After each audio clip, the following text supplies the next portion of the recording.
Λοιπόν, γεια σας. Σήμερα θα κάνουμε unboxing το DualShock 4 wireless controller για το PlayStation 4. Είναι το μπλε, αν και δεν έχει διαφορά. Η μόνη διαφορά που έχει είναι ότι ότι είναι μπλε, δεν έχει άλλη διαφορά. Επίσης δεν είναι το μπλε το ολόκληρο, άμα παρατηρήσετε εδώ πέρα, είναι μπλε και μαύρο. Έτσι είναι το κουτί από πίσω, κάποιες οδηγίες στα αγγλικά, γερμανικά, γαλλικά, ολλανδικά και ιταλικά, που αποκλείεται να τα διαβάσω τώρα. Κάποιες έξτρα χρήσεις του χειριστηρίου.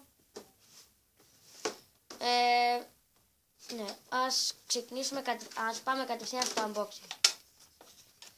Το πρώτο πράγμα που βρίσκουμε στη συσκευασία είναι οι οδηγίες. Βλακίες. Το δεύτερο αντικείμενο είναι το DualShock 4.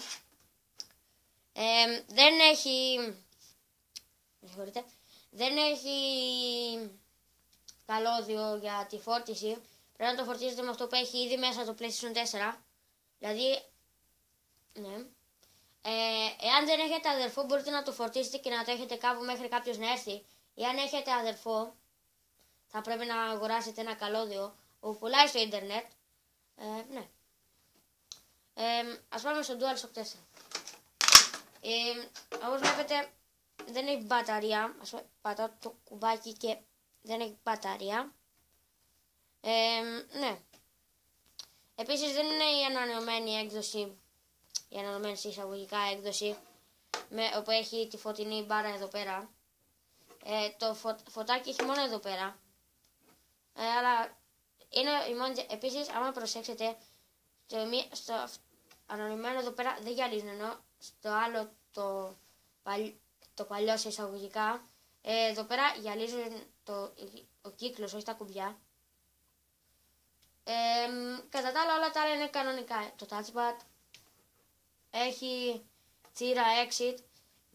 Δεν ξέρω ακριβώς τι είναι αυτό το exit. Νομίζω είναι για τη βάση φόρτισης όπου υπάρχει, όπου μπαίνουν έτσι τα DualShock 4.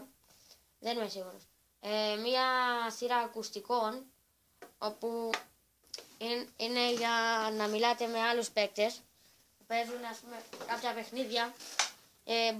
Μπορείτε να χρησιμοποιήσετε αυτά εδώ πέρα, τα ακουστικά που δεν είναι μέσα στο PlayStation, που συνδέονται κανονικά εδώ πέρα και έχει on-off και ανοίγει και κλείνει ανάλογα.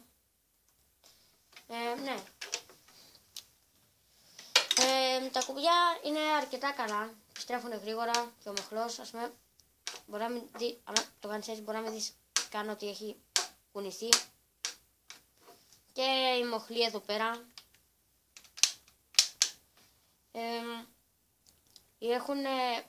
Έχουν εδώ πέρα, άμα δείτε δεν είναι ίσιο, κάνουν μια καμπύλη για να αγκαλιάζει το χέρι έτσι.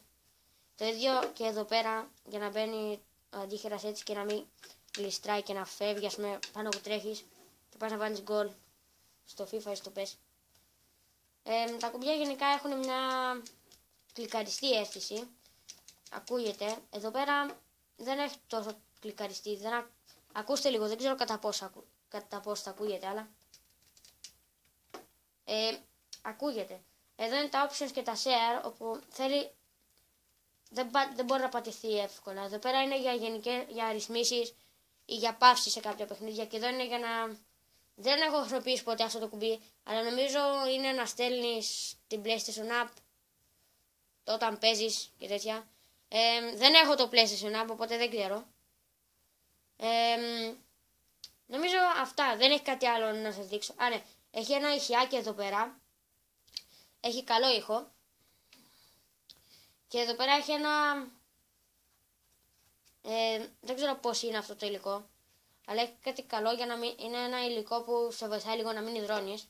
Επίσης, σας είχα πει όταν είχα κάνει το περίπου unboxing του PlayStation 4, πως δεν ήξερα, πως δεν είχα βρει τις οδηγίες.